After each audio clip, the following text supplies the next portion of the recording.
Bukod sa mga individual, mas malawak ang kapahamakang naidudulot ng fake news sa ating lipunan. Ano-ano nga ba ang mga paraan para makilatis kung alin ang peke o totoo? Tinutukan yan ni Maki Pulido na kaisa natin sa Panata kontra Fake News.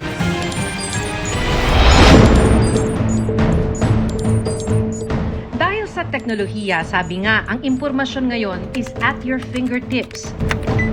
Isang click lang, andyan na ang impormasyon, hinahanap mo man o hindi. Pero kahit instant ang information, hindi ibig sabihing instant ka ring maluloko. Sabi ni Professor J.M. Lanusa, isa sa mga nag-aaral ng pagkalat ng fake news. Kung maniniwala o hindi, depende raw sa iyong paniniwala, karanasan, biases o kahinaan. Yan ang pagsasamantalahan ng mga gustong manloko.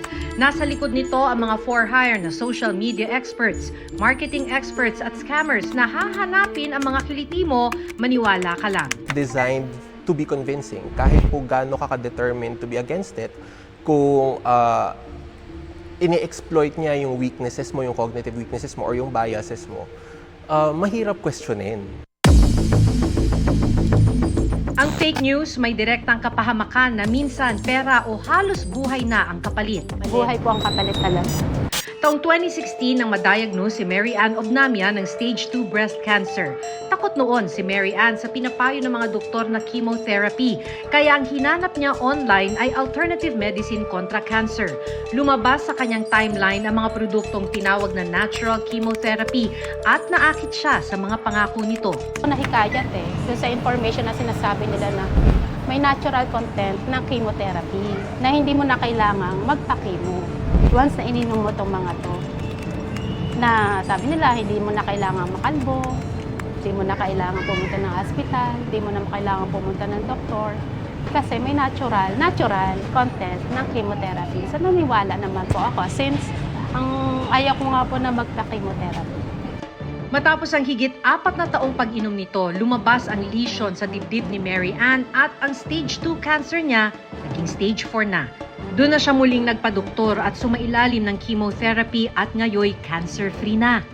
On hindsight, inisip mo na, bakit ka napaniwala? O siguro sa part ko, yung hope na naghahanap ako ng ibang alternative pag-asa yun Parang susugalan mo yun kahit kasi nga po, ayaw mo ng ganitong gamutan. Maliban sa direktang kapahamakan tulad ng nangyari kay Mary Ann, sabi ni Professor Lanusa, sa mas malawak o macro level, lipunan naman ang mapapahamak. Ang dinidisable ng disinformation ay ability to trust, ability to dialogue, ability to debate. Wala pong pundasyon yung democratic institutions natin. Walang maniniwala sa media, walang maniniwala sa schools. Paano ba masasalag ang fake? Gasgas na pero ito pa rin ang payo ng Sigla Research Center.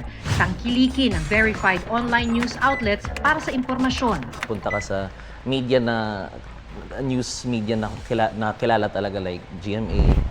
Kasi kumbaga merong accountability sa mga ganitong kinds of companies na hindi sila pwedeng hindi yung mga journalists hindi pwedeng gumawa ng basta-basta lang na content na pwedeng ipakalat online.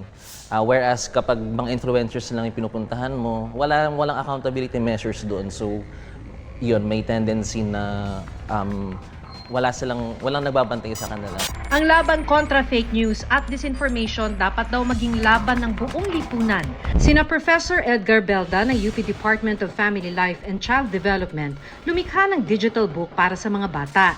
Sa halip na pagbawalan ng paggamit ng smartphone o computer ang henerasyon ngayon na digital natives, tinuturuan ng mga bata kung paano iproseso ang mga impormasyon online. Sa book, we call it the red things, the red areas, red flag. I shouldn't be watching this. The other one is agency building. Before they start accepting it as true, they should be able to stop, pause, breathe, and think, basically, and then decide on what do I know, currently know, and then how should I respond to this new information? Basically, that's debunking eh. Baka po narinig nyo na yung concept of debunking. Kailangan nila ng tulong ng magulang. May story guide ang digital book para gabayan ang mga magulang. Sa pamamagitan niyan, pati sila matututo. Isa itong paraan para maihanda ang susunod na henerasyon na ang kinagisnan na ay digital world. Para sa GMA Integrated News, Maki Pulido, nakatutok 24 oras.